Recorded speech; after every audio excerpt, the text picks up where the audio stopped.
I've been using my Kindle a lot lately. I've been listening to audiobooks, reading books on the Kindle, and this is The New Age of Empire by Kehinde. And if you want to know how neo-colonialism works, how racism underpins and upholds the British institutions and the British establishment, you could do a lot worse than this book. This book details from the very beginnings of slavery all the way through to the end of slavery, to the onset of colonialism, to the end of the British Empire, onwards into the modern day British Empire that we see today. And it details with almost excruciating detail how racism underpins and upholds the British institution. And it details how that racism is prevalent and is common in all walks of British life, be it commerce, be it industry, be it left-wing parties, right-wing parties. I don't care what your politics are. This book is strictly non-partisan.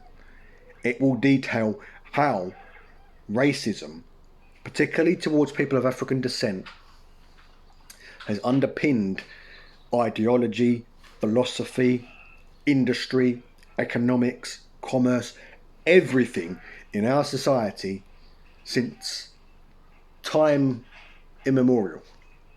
And it's definitely a book that's going to make you think, it's going to make you look at your own political beliefs, and it's going to make you sort of take a back seat and think, wow, have I been inadvertently being a bit racist here?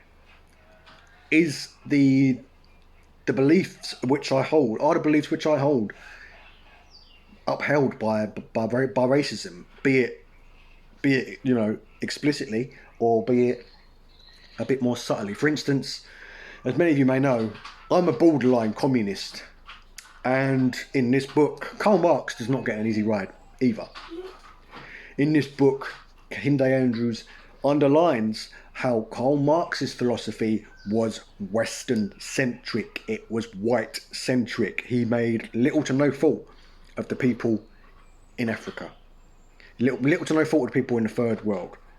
And he details how Jeremy Corbyn, a man who I greatly supported, details how even his political beliefs and the things that he advocates politically is based on improving the lot of working class people in the UK. And he makes almost no mention of, or him and his supporters make almost no mention of working class people in the third world who are in sweatshops toiling for pennies an hour just to give us clothes, or who are in mines giving us our minerals. So basically this book is it's a very, very non-partisan detailing of how people in third world, developing countries, people in Africa, people in India have been exploited by everybody in the modern world, from the United States to China. And it details how those countries became third world in the first place, particularly India. Now, Sashi Thoreau's Inglorious Empire is referenced and quoted in this book, and I've read that book. I reviewed that book on this channel, and he details, using quotes from that book, how India went from being one of the top countries economically on the world, and indeed the East India Trading Company got involved, the British company got involved, and made that, completely crippled the country, completely made it poor, completely made it destitute, made it essentially an outpost for the British Empire.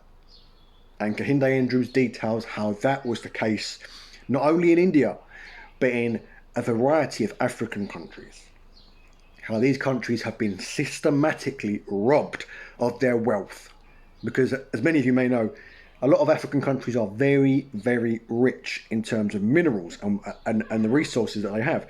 And those countries have been bled dry, particularly by the British Empire and by neo-colonialism and by the transatlantic slave trade. They've been bled dry and left to rot. And then as such, these countries now essentially rely on the policies of the West, of the British and the Americans and the Chinese, and all these most powerful countries on earth. All basically they exploit the African countries and they exploit third world countries in order to achieve their own ends. And essentially these countries have to take orders based on their policies from the world powers, the IMF, which details which economic policies a lot of these countries have to undertake in order to get IMF support, get IMF loans. The IMF actually tells these countries to roll out austerity, for example. And yeah, it's a very, very involved read. It will make you question whether your political beliefs have been underpinned by racism this whole time. And it will make you want to adapt your political beliefs accordingly. Go ahead, definitely worth, go ahead, give it a read. That was The New Age of Empire by Kehinde Andrews.